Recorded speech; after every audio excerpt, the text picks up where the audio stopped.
Hello and welcome to the Bentleigh Report. It is winter, June 2025. I'm Gary Peer. And I'm Leon Guzenfitter. You are, aka Mr. Bentleigh. There's so much going on in your market, so much going on all across the board, Leon. And I know that whilst you are Mr. Bentleigh, specialising in Bentleigh, you're selling stuff all across the areas that you've been active in for years as well.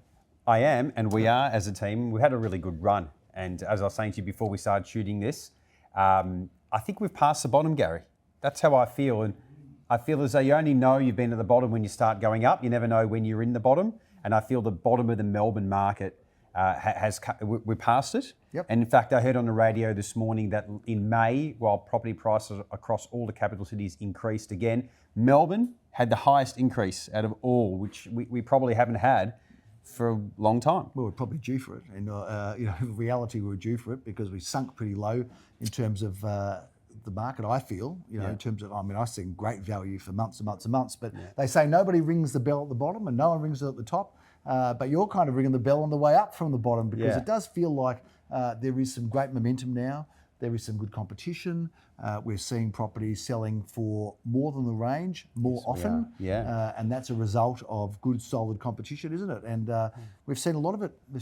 It's been quite an exciting weekend. In fact, the last few weeks, we've been getting 89%, 83%, 100% a few weeks ago. We did.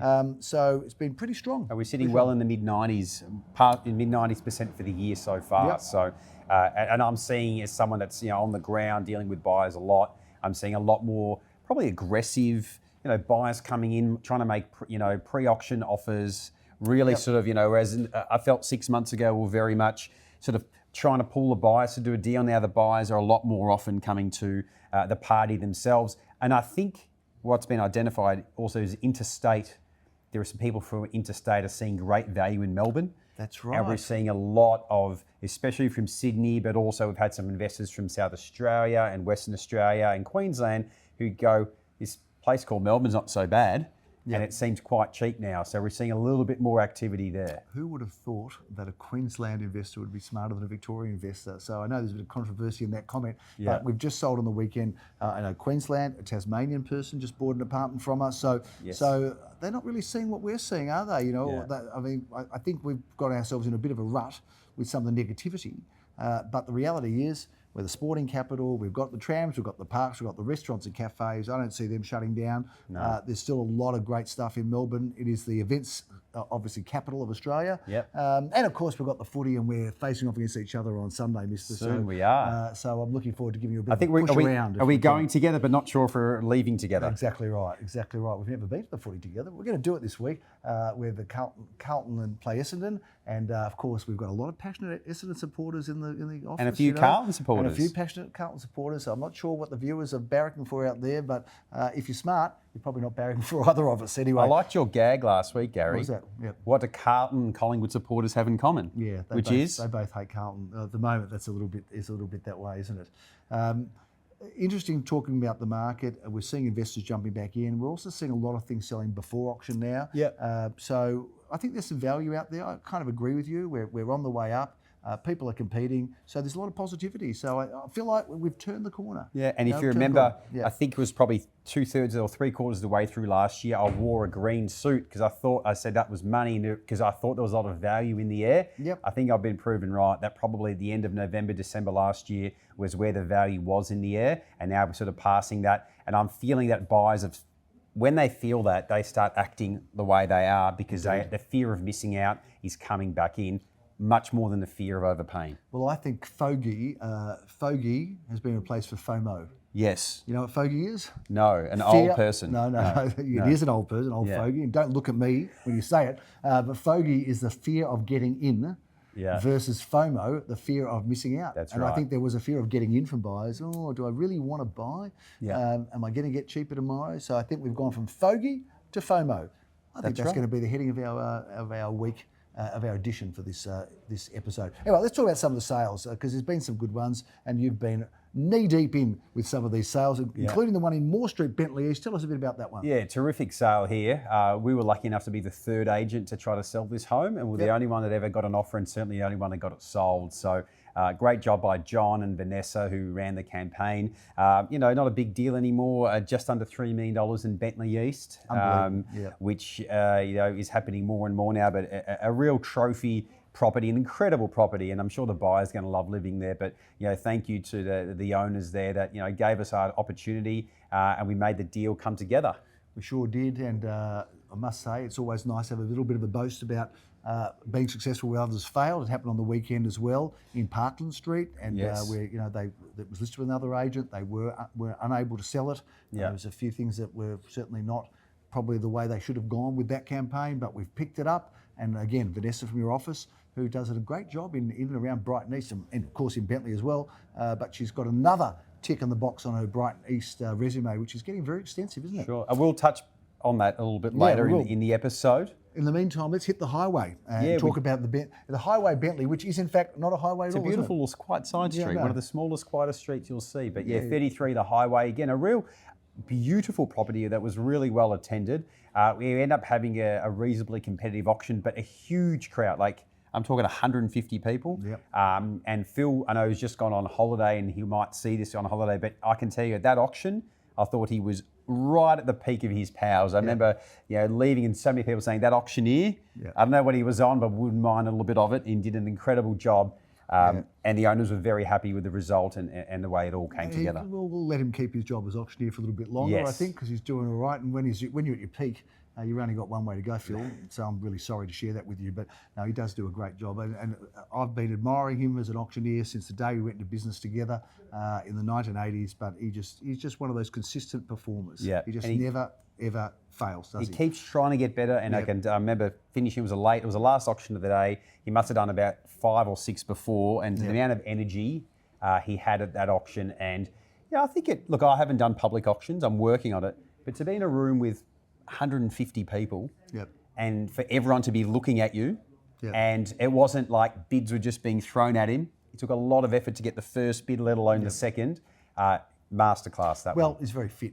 Between me and him, we do a lot of exercise between the two of us. That's true. Let's talk about Lorraine Street, not in Brighton East, but Lorraine Street, Bentleigh, because there's one in Brighton East as well. There is. Tell us a bit about this one. Yeah, this is a great campaign handled by Jeremy Rosens and Daniel Mickmacher. I believe they had 6 or 7 bidders at that auction, which we weren't saying a lot at the end of last year. No, we were getting 2. That was already a great auction. To have 6 or 7 bidders, it went well over the reserve, a real surprise packet with the price. A lot of bidders took confidence from the competition of others, which sometimes people don't know what they'll pay until somebody else pays just a little bit less and encourage them to do so.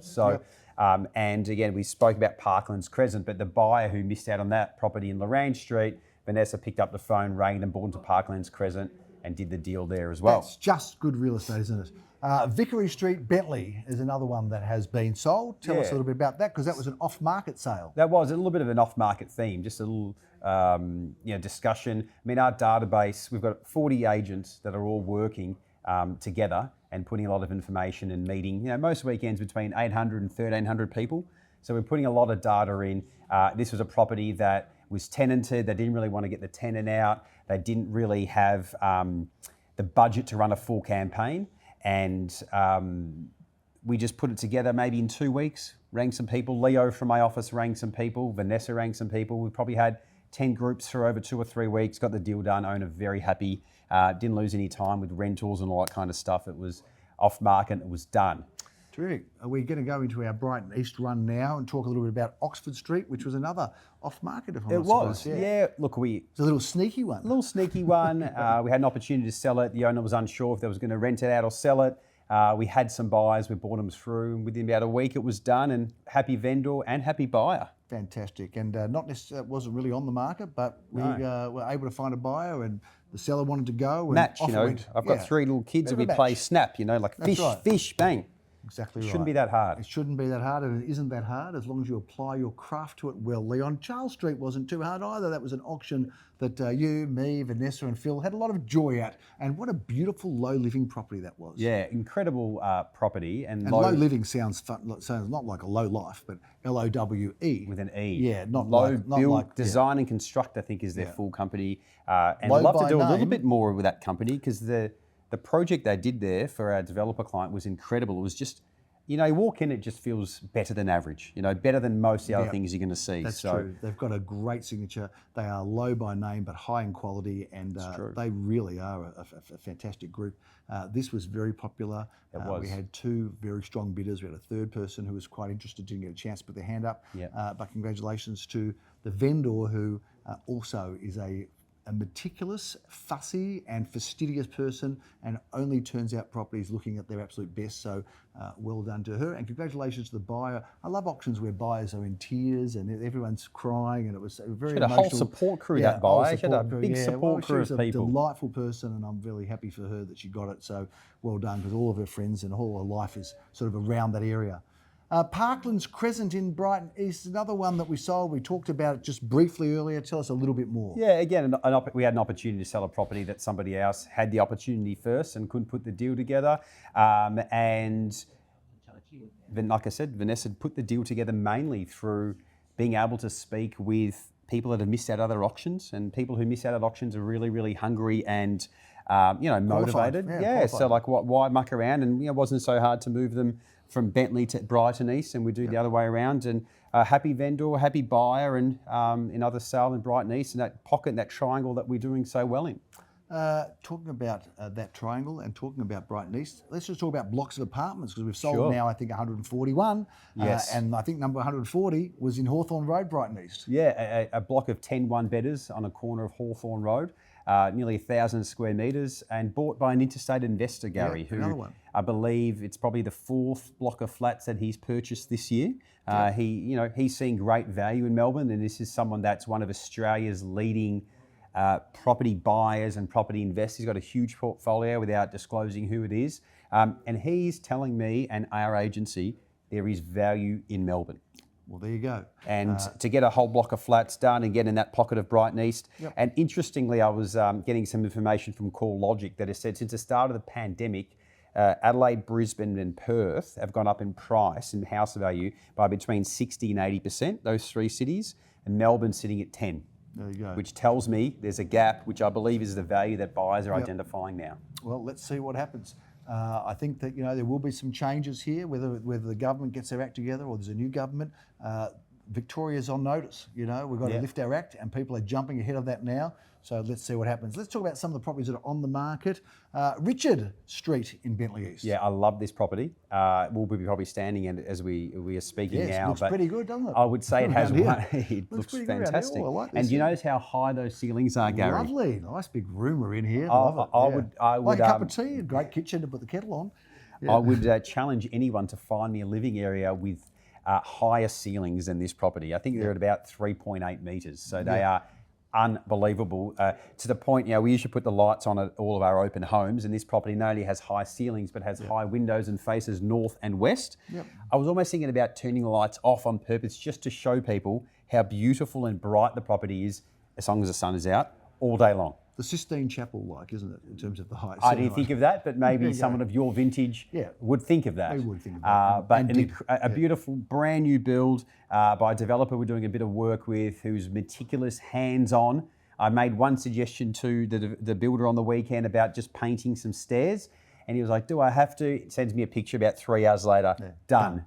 Done. So 21B Richard Street, Bentleigh East, if you want to buy an incredible property, but also one that's been well put together, and you know that the builder's going to be there should anything need to be fixed in the future, we can highly recommend that. Victor Road, Bentleigh East, another site of another address that we're going to be selling. Yes. Tell us a little bit about that. Well, you mentioned about your meticulous vendor from Charles Street. Yes. This guy, and he won't mind, he'll giggle when I say, the man I've been dealing with here is one of the most meticulous vendors to bring a home to market, where we have had basically every inch of the property discussed, what needs to be done and fixed and what could be a bit better.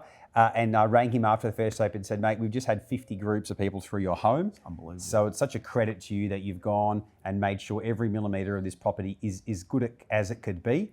And yeah, a really beautiful property, nice, that picture postcard perfect facade. And it's a front one of two. It's the original home that's been improved. And it's a very attractive entry level for a home in the area around that. Just probably will fall just over $1 million. So that's a record. That's a record-setting open inspection. That really is incredible. So looking forward to seeing how that one goes. Absolutely. Let's just get to the same address that our office shares, and that is Centre Road, Bentleigh East. Tell us about this this is if we had like a bargain basement buy section with a little, its own little symbol. This would be it. A bargain. Snap purchase, we call it. Yeah. So a modern one better. What I like about it is it's it's on the third floor. So when you look out, you can actually have a beautiful view of the city. There's a beautiful view of the city. And what's unique about this one bedroom is that how often do you see a one bedroom that has 2 car spaces on title? Unheard of. Well, I don't know if that even happens, but I know that the owners of this property when they were buying had the opportunity to pay extra for the car space, which they did. And it's at private sale $379.5. Which I'm sure Julian and Jacob in our off the plan department will tell me you cannot even build a thing for that anymore. So if you are an investor, first home buyer, and you have that sort of $380,000 budget, a modern one better with a bright aspect and 2 car spaces, this is a buy. More accommodation for cars than for people. That's quite an interesting one, isn't true. it? But anyway, we're looking forward That's to my kind of place. Absolutely, I love my it's cars. very much your kind of place. Well, that's like the Lindsay Fox. I mean, I like people. But I also like cars. Fair enough. Okay, well, this one, the cars have got it over the people. That's right. Look, that's a big wrap on the Bentleigh Report for winter. We are in June and it's an interesting time. There's lots going on. People are starting to list for spring now, Leon. So we've got a few coming into August, September. Absolutely. And then there's still time to sell in winter. And winter's always an exciting month because there's not that much competition. So you can pick whichever month it is. But if you're going to pick whichever agent sells, pick us because we'd love to help you at Gary Peer Bentleigh. I'm Gary Peer. We'll see you next time. I'm Leon Kusafitter. Thanks for watching.